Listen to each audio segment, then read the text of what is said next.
Bonsoir à tous, bienvenue dans cette nouvelle édition d'Info Soirée. On y va pour le sommaire. Course-poursuite digne d'un film d'horreur pour deux policiers à Rochebois hier après-midi. Un étudiant et son camarade ont foncé leur voiture sur l'un d'eux, le traînant sur plusieurs mètres, ce qui a poussé le policier à faire feu. Les suspects ont été arrêtés, de la drogue synthétique saisie en leur possession.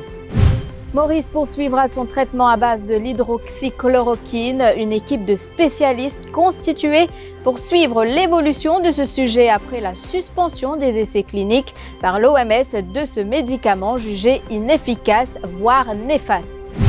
Sudesh Kalichen renvoie la balle dans le camp des administrateurs d'Air Mauritius concernant la sauvegarde des emplois à la compagnie d'aviation nationale. Une réunion a eu lieu avec les représentants syndicaux cet après-midi. Un comité mis sur pied pour établir une ligne de communication entre les administrateurs et les syndicats. Les stations-service seront désormais ouvertes de 6h à 20h du lundi à samedi, mais seront fermées les dimanches jusqu'à nouvel ordre. Course-poursuite périlleuse pour des officiers de l'Anti-Robbery Squad de la SSU à Rochebois. Hier après-midi, un étudiant et son complice ont foncé leur voiture sur l'un d'eux. Le constable a été traîné sur plusieurs mètres. Un de ses collègues a dû faire feu pour que le véhicule s'arrête. Les suspects, habitants Eben et Castel respectivement, ont été arrêtés. De la drogue synthétique a été retrouvée sur eux. Ils ont été traduits devant la justice pour tentative de meurtre et possession de drogue. Ravish Pessonou. Ces officiers de l'Anti-Robbery Squad ont tenté d'intercepter le véhicule à bord duquel circulaient Jay Chillen et Farhan Nutter Saïb. Mais le conducteur a poursuivi sa route malgré les directives de la police et a traîné un des policiers sur plusieurs mètres. C'est à ce moment-là que son collègue a tiré un premier coup de feu en direction du véhicule et la balle a touché la carrosserie. Après une course-poursuite, le conducteur, un habitant d'Eben âgé de 23 ans, a été arrêté, de même que son passager âgé de 21 ans. Les limiers ont également retrouvé plusieurs doses de drogue synthétique dans la voiture. Les deux suspects ont été arrêtés pour tentative de meurtre et possession de drogue. Aux enquêteurs, ils affirment qu'ils se sont rendus à Rochebois pour acheter de la drogue synthétique. Toutefois, cette version des policiers de l'Anti-Robbery Squad est quelque peu mise en doute par les responsables de l'enquête. D'abord, sur les raisons qui ont poussé les policiers à faire feu. Ensuite, sur le lieu de l'incident, la version selon laquelle le policier a été traîné sur plusieurs mètres est aussi contestée. Les deux suspects donneront leur version des faits demain. Et Maître Rama Valaiden qui défend l'un des deux universitaires met en doute la version de la police. On a la chance qu'on gagne beaucoup d'informations avec les TIPEP. Et dans Salary, quand il arrive ça, appelle Salary Saint-Martin, et dans Rochebois. Et beaucoup de personnes. Et personne pas témoin de ce qui finit arrivé aujourd'hui là-bas. Et ça veut dire qu'il est arrivé le jour que la police peut dire qu'il est arrivé.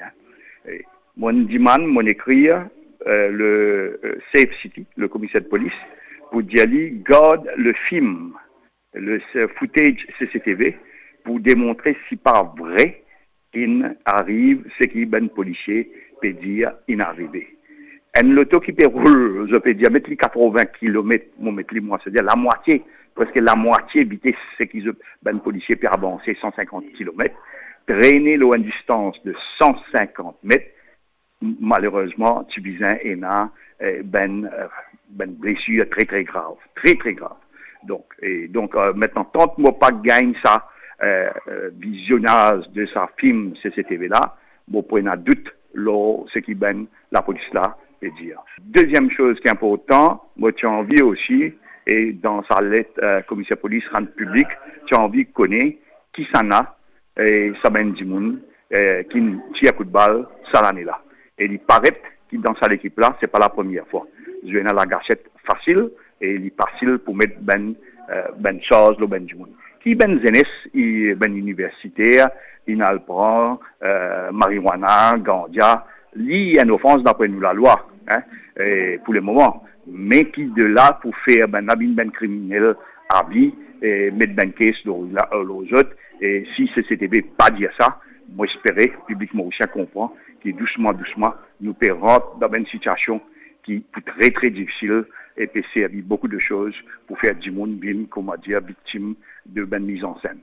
L'adolescent de 17 ans qui est accusé d'avoir tué Édouard Bernard Lajeune la semaine dernière à Stanley est retourné sur les lieux du drame hier. Durant plus d'une heure, il a participé à un exercice de reconstitution des faits en présence des éléments du SOCO, de l'Anti-Robbery Squad et de la CID de Stanley.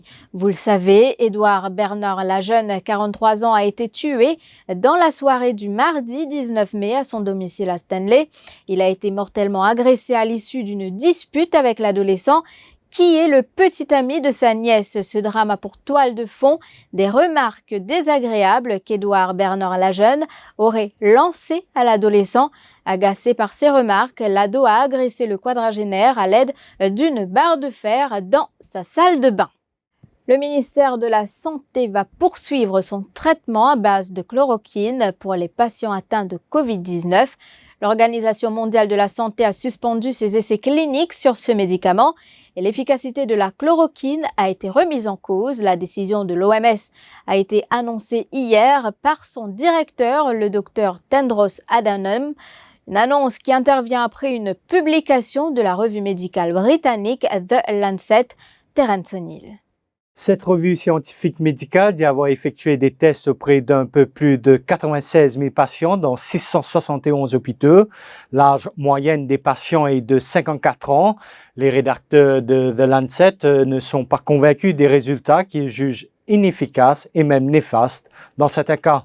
L'étude sur la chloroquine a débuté au mois de décembre et a pris fin en avril, d'où la décision de l'OMS de suspendre les essais cliniques. À Maurice, le ministère de la Santé a pris connaissance de la décision de l'OMS et dit noter que ce n'est pas une décision finale par rapport à l'efficacité de la chloroquine. En attendant, une équipe de spécialistes a été mise sur pied pour suivre l'évolution du dossier. Il faut aussi dire qu'il y a plusieurs autres spécialistes et médecins qui remettent en cause la fiabilité de l'étude menée par The Lancet. Je vous retrouve après la pub. Conseil d'Union Pay. Pour votre santé et celle de votre famille, pendant la pandémie de Covid-19, réduisez autant que possible les activités de plein air. Essayez d'éviter les visites dans les espaces publics bondés. Si vous devez acheter des nécessités quotidiennes dans les supermarchés ou les centres commerciaux, assurez-vous de porter un masque. Gardez toujours une distance avec les autres. Pour minimiser le risque de transmission au contact de l'espèce, nous vous recommandons d'utiliser les cartes Union Pay pour les paiements. Plus pratique, plus sûr. D'ailleurs, Union Pay International vous offre également un service de paiement en ligne pratique. Faites des achats en ligne avec Union Pay, profitez de la livraison à domicile, moins de contacts, plus de sécurité. Luttons contre la pandémie. Union Pay est avec vous. Union Pay, your way.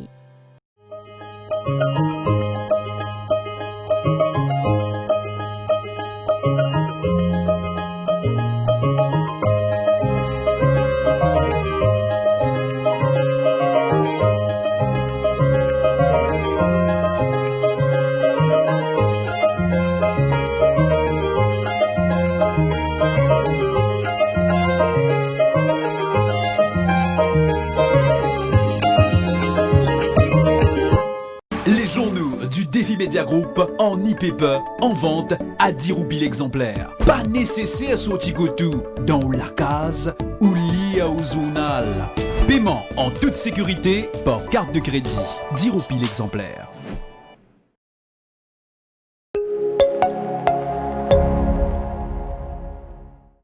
Direction Air Mauritius à présent, un comité mis sur pied au ministère du Travail pour établir une ligne de communication entre les administrateurs d'MCA et les représentants syndicaux. Décision prise à l'issue de la rencontre entre le ministre du Travail Sudesh Kalichun et Jack Bislal, négociateur des 8 syndicats d'Air Mauritius.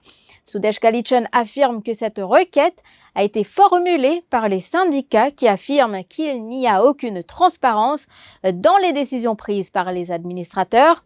Et concernant la sauvegarde des emplois au sein de la compagnie d'aviation nationale, le ministre affirme que c'est aux administrateurs de trancher. Morphine bien comprend que la ligne de communication entre administrateurs et exécuteurs fin coupé et le ministère pour rétablir ça la ligne de communication là.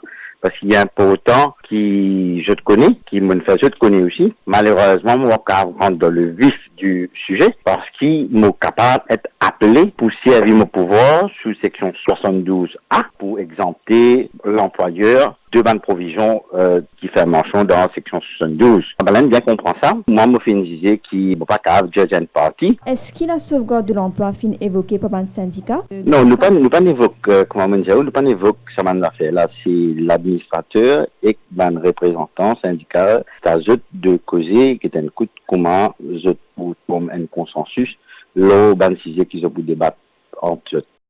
Il faut se réinventer pour relancer l'économie du pays. C'est l'appel lancé par le ministre Sunil Bola aux coopératives ce matin, au nombre de 81 000. Sunil Bola leur demande ainsi d'exploiter d'autres créneaux tels que la préservation des légumes, e-commerce, retour des boutiques coopératives entre autres. Il encourage la production et la consommation locale des produits alimentaires. C'était lors d'un atelier de travail ce matin au National Cooperative College à Bois-Marchand. J'ai envie que le mouvement coopératif vienne un partenaire privilégié du gouvernement, surtout en ce moment-ci, dans le développement économique et social du pays. Alors, le but qui nous fait fixer est dans 3 axes là-dedans. Un, c'est augmenter la production locale. Deuxièmement, créer la richesse. Et troisièmement, créer l'emploi. Nous pouvons penser pour réamener la boutique coopérative, mais aussi nous pouvons faire des outlets, la production, que ce soit légumes, fruits et autres poissons pour une outlet dédié à une coopérative. Une augmentation de la Bad Weather Allowance à 500 roupies, une compensation de 300 000 roupies aux pêcheurs retraités. Ce sont là les propositions de la Federation of Sea Fishermen Association dans le cadre des consultations pré-budgétaires, requêtes qui ont été formulées ce matin lors d'une rencontre avec le ministre de la Pêche, Soudir Modou, le porte-parole de la Federation of Sea Fishermen Association à Machanto, réclame également la mise sur pied d'un Fishermen Advisory Council. Un Advisory Council qui pour réunir l'ONBAS tripartite et pour qui est capable d'adviser le ministère le bon problème qui va PCR et encourir dans la vie de tous les jours. Et aussi, il y a la question de plusieurs pêcheurs qui bien sûr arrivent à l'âge de la retraite et il y a fini retraite même. Et c'est qui le gouvernement besoin de donner l'attention spéciale à sa catégorie de pêcheurs là parce qu'ils ont contribué et dans l'économie de ce pays-là et pendant plus que 30-40 années de toute la vie, et je finis, comment dire, laisser pour compte, comment dire, vieux ferraille à côté, et nous dire, c'est qui, le gouvernement, besoin mettre à notre disposition une compensation à l'ordre de 300 à 400 000 roupies. Et pour terminer, info pratique, les horaires des stations-service revus. Elles seront opérationnelles de lundi à samedi de 6h à 20h. C'est ce qu'indique la National Land Transport Authority dans un communiqué émis cet après-midi. Toutefois, les stations-service seront fermées les dimanches jusqu'à nouvel ordre. C'est ici que prend fin cette édition. Merci de l'avoir suivi. Je vous souhaite de passer une belle soirée. L'info en continu sur le www.defimedia.info.